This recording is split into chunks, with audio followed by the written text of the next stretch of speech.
Queridos irmãos e irmãs, saúdo com alegria o Padre Hélio, nosso pároco, Padre Renato, que não pôde estar presente, nosso querido Padre Frederico, pároco da Paróquia Sagrada Família, com seu vigário, Padre Pablo, os foliões da Festa do Divino,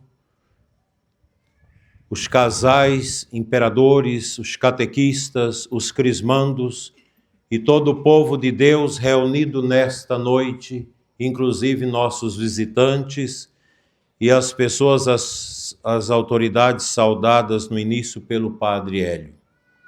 Celebramos o 7º dia da novena do Divino Espírito Santo.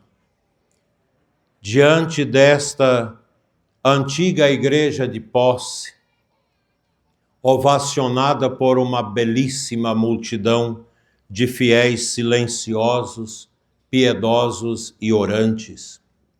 Lugar carregado de memória e fé, onde repousa os restos mortais de Dom Prudêncio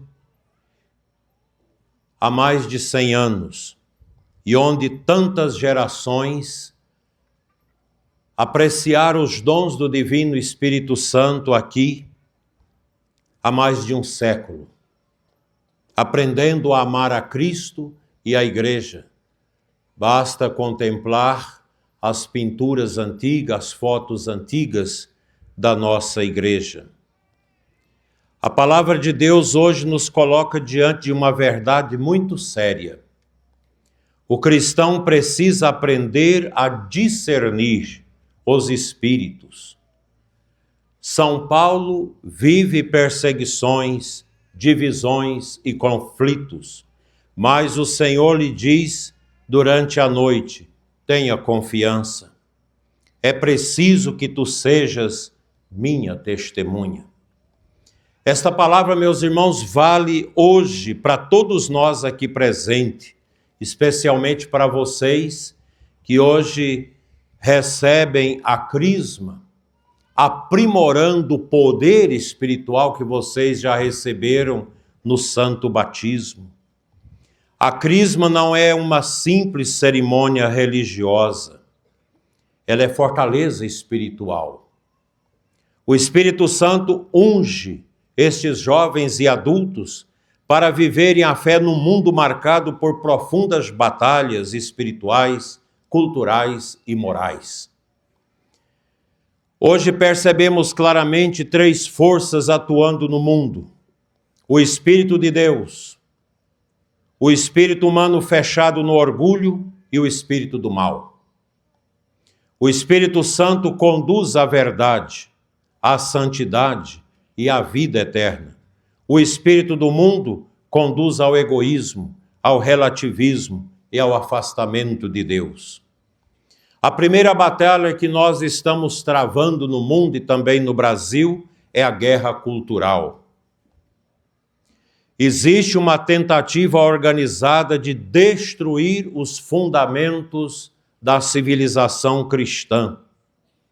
O assim chamado marxismo cultural, inspirados nas ideias do pensador comunista italiano Antonio Gramsci, propôs uma infiltração lenta na educação, na cultura, na mídia, na política, nas universidades, no ambiente do Ministério Público e da Justiça e no ambiente religioso.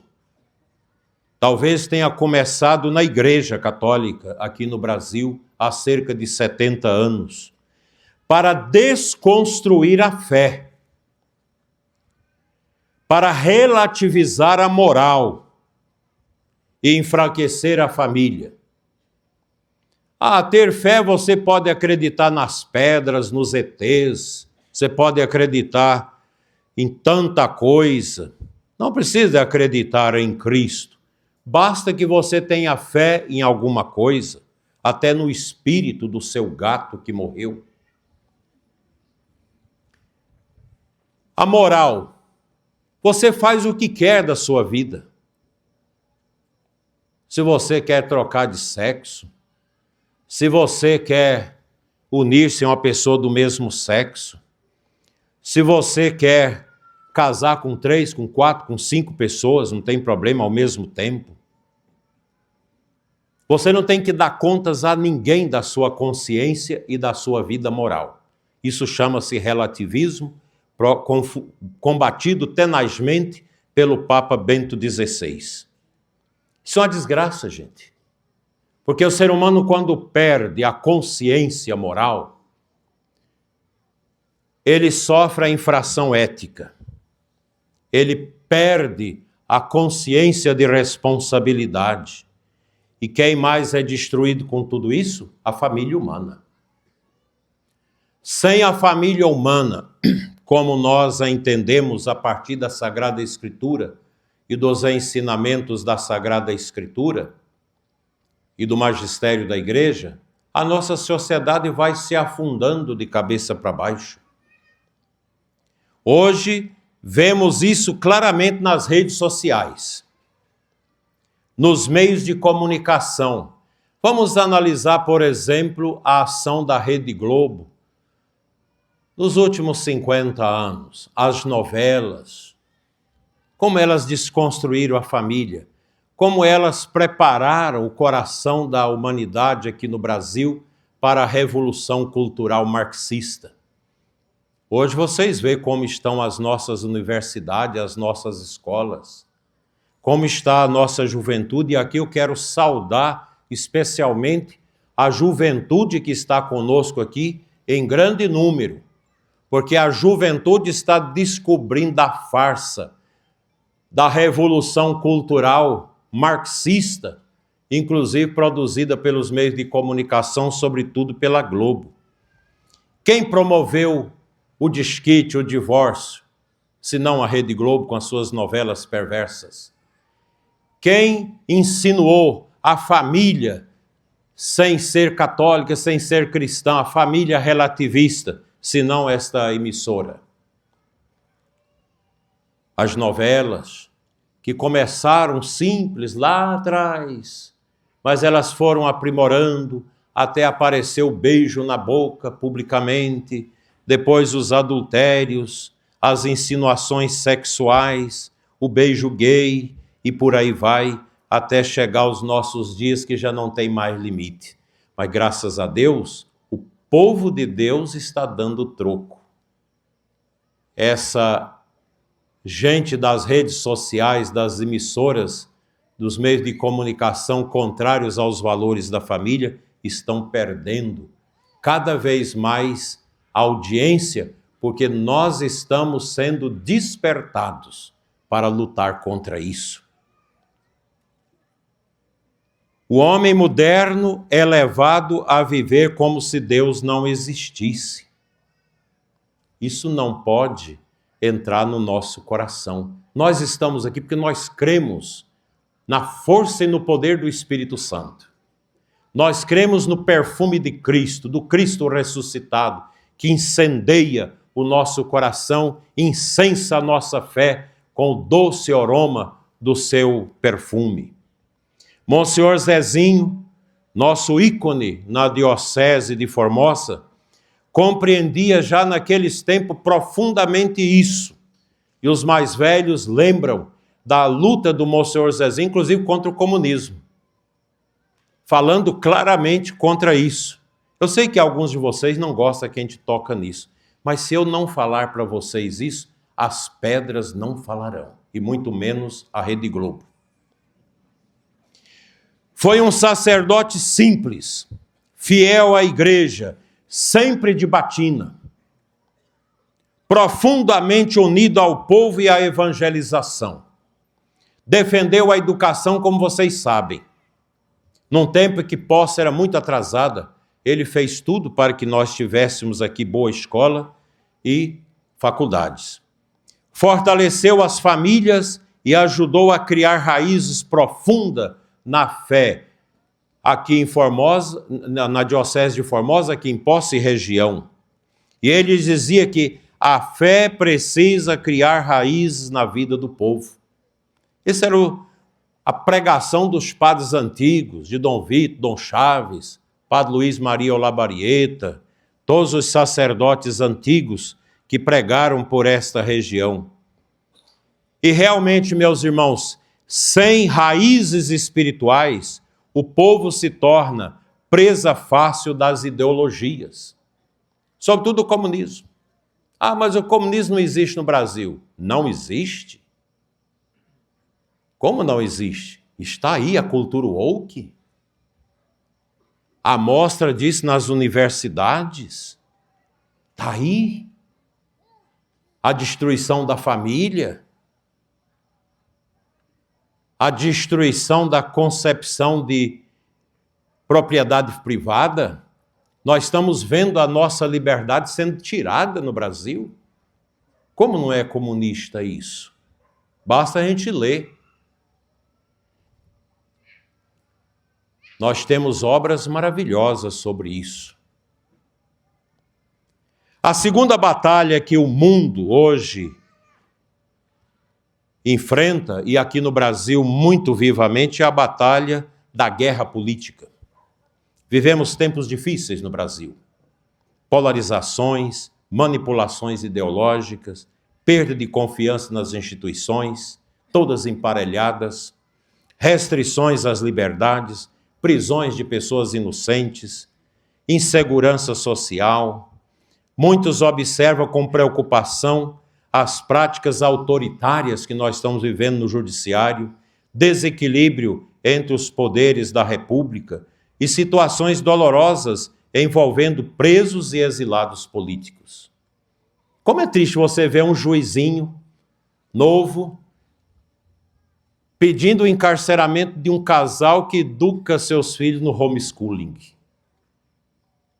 E se colocar aqueles filhos do ensinamento do homeschooling diante da escola pública que nós vivemos, eles vão dar um show. Que eu conheço crianças hoje, adolescentes educados no homeschooling. Isso aqui eu posso até ser preso por falar isso.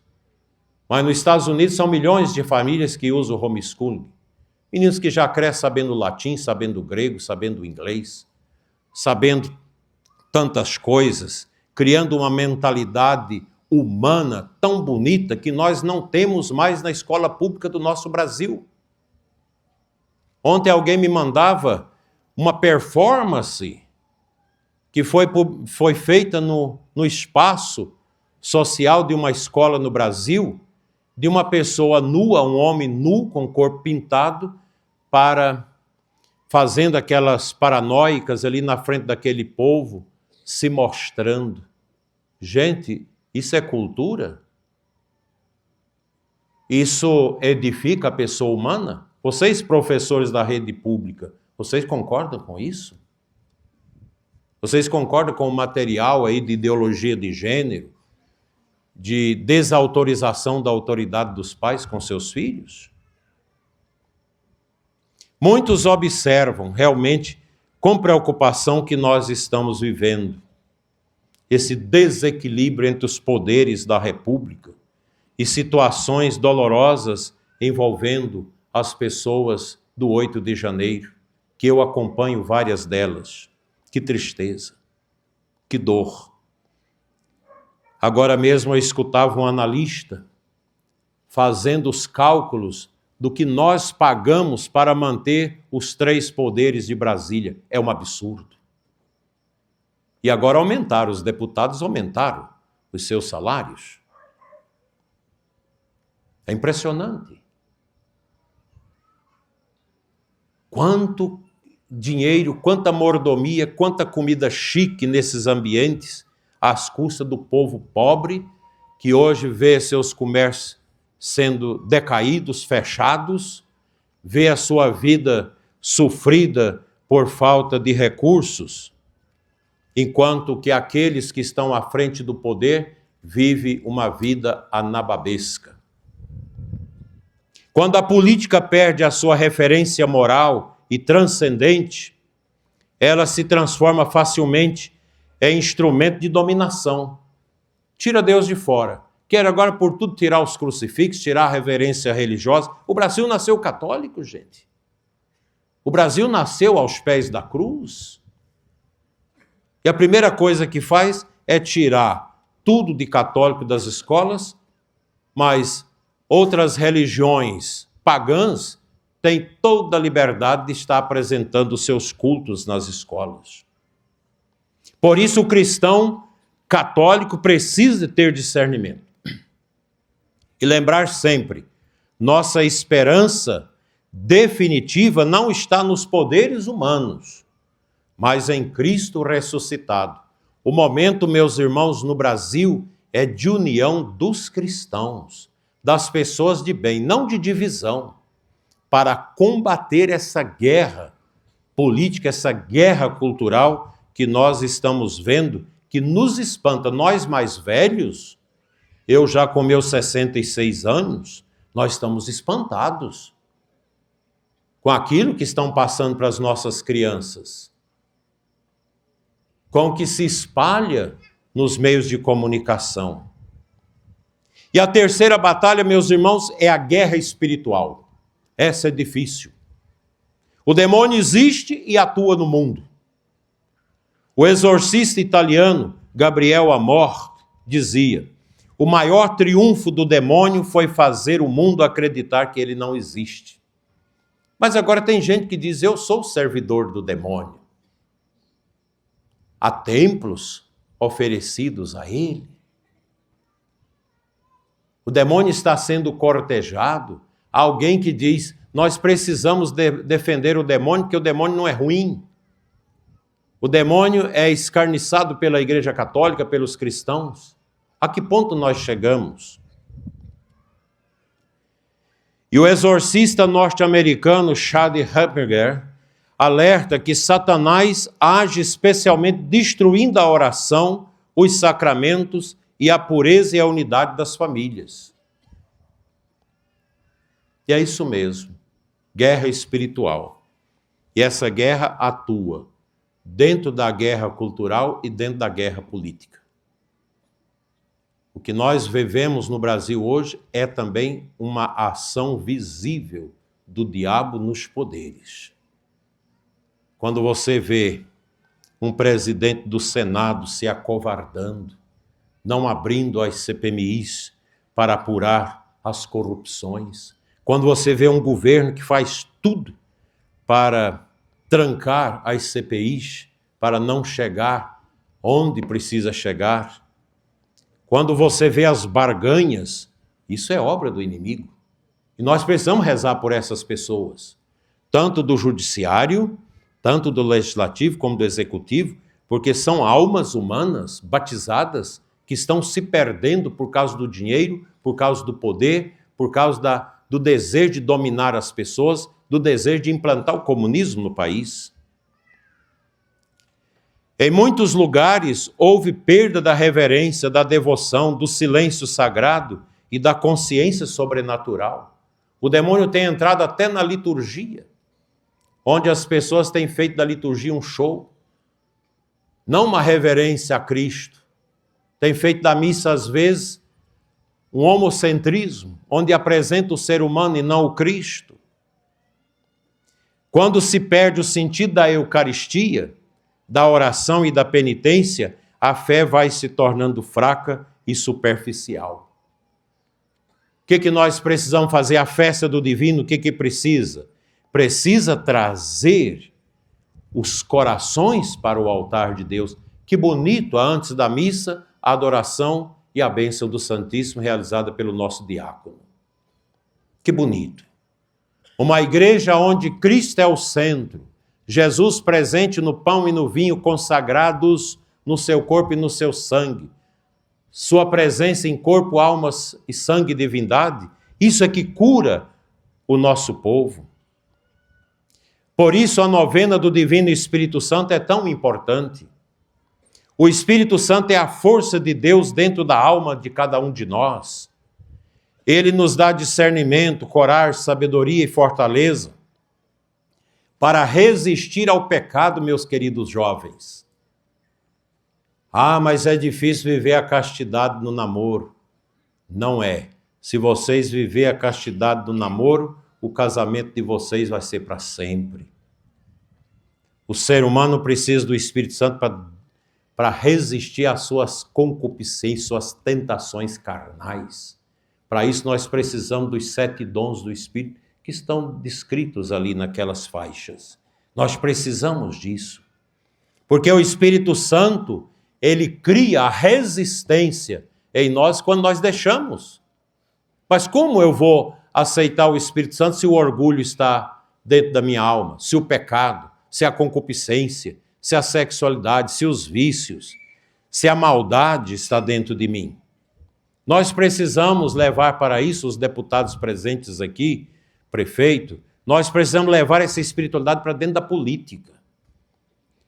Os católicos que estão na política, eles precisam ter medo de perder a alma, porque muitos perdem a alma por causa da corrupção. Vocês acham que quem rouba dos idosos na aposentadoria vai ganhar o céu? Mas não vai mesmo, serão julgados por esses pobres. Vocês acham que esses milhões de corrupção, isso só traz azar para a alma? O que adianta satisfazer o corpo com mansões, com coisas ricas, comidas e chiques no exterior e etc. E se a alma está indo para o lixo do pecado, lixo do inferno? No Evangelho de Jesus, Cristo pede para que nós permaneçamos fiéis em tempos difíceis.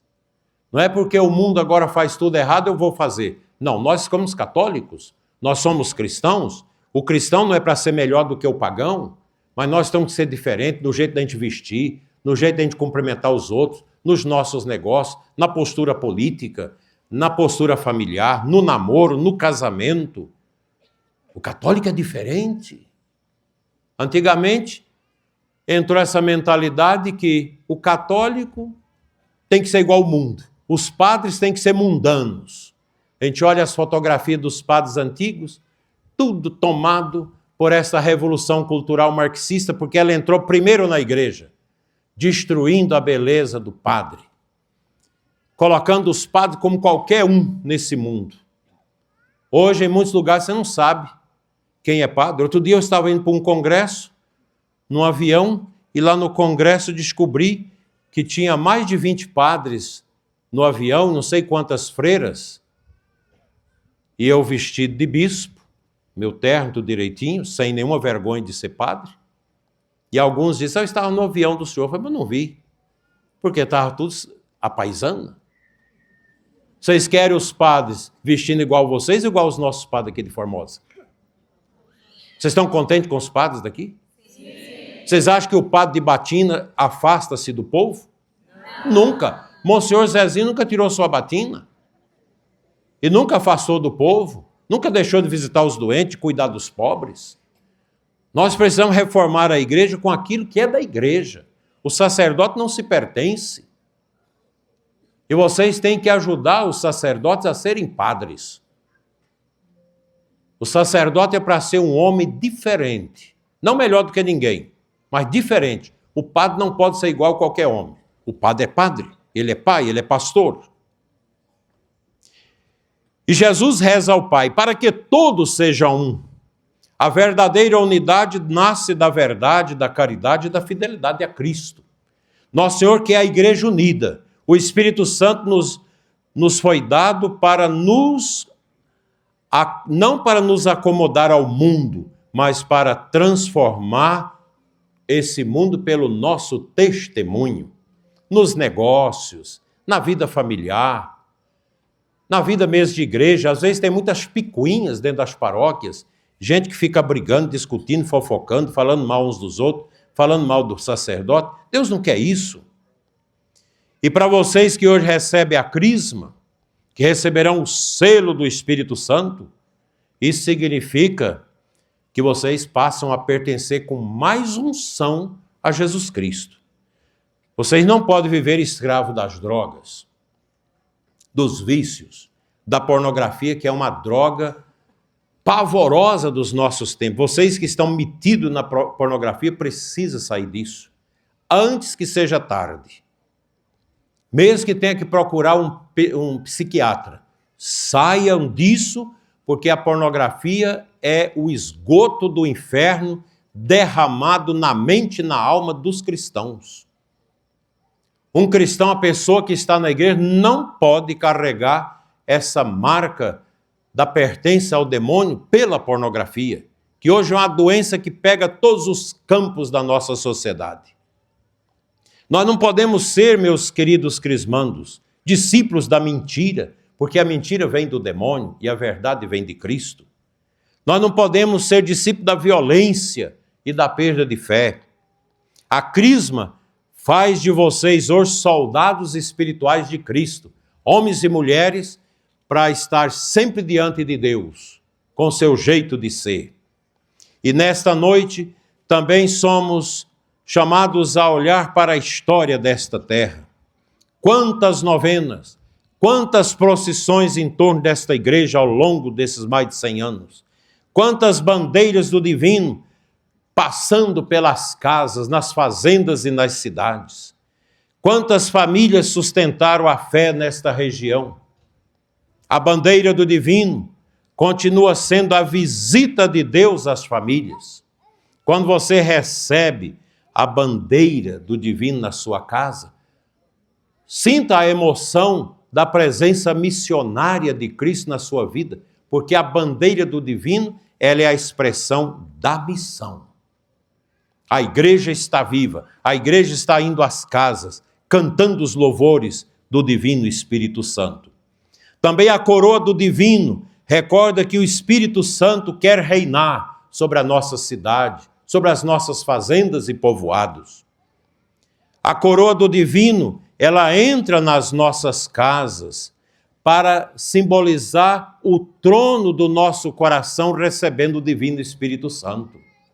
Para que o reinado de Deus aconteça em nós, não o reinado do mundo, o reinado do pecado. Que a nossa comunidade de posse permaneça fiel ao Evangelho, unida à igreja, aos sacerdotes e ao seu bispo, vivendo a força do Espírito Santo e resistindo com coragem às confusões desse nosso tempo. Não vamos deixar o mal entrar em nós.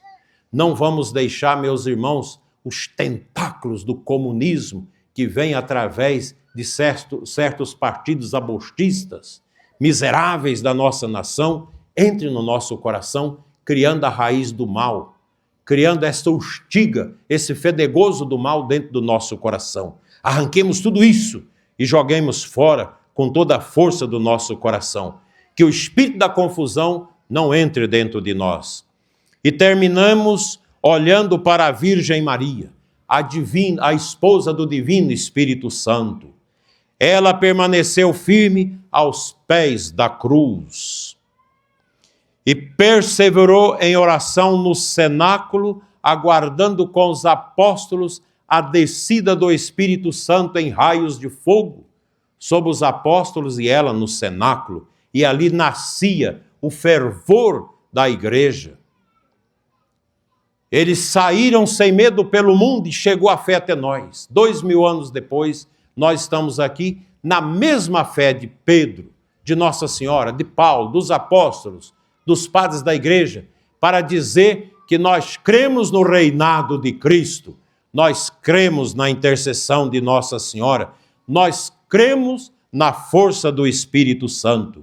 Que Nossa Senhora, a Imaculada Conceição, excelsa padroeira da Diocese de Formosa, juntamente com Senhora Santana, proteja a cidade de Posse, os crismandos, as famílias e toda esta paróquia e a paróquia Sagrada Família, com seus padres e a nossa futura paróquia Nossa Senhora das Graças, para que todos nós permaneçamos fiéis, como Dom Prudêncio, que aqui sepultado foi fiel, como o Padre Zezinho, sepultado na Igreja de Santana, foi fiel. Nós queremos também viver essa graça até o fim. E vamos cantar sempre, Veni Sancti Spiritus, Nossa Senhora da Conceição, rogai por nós. Amém.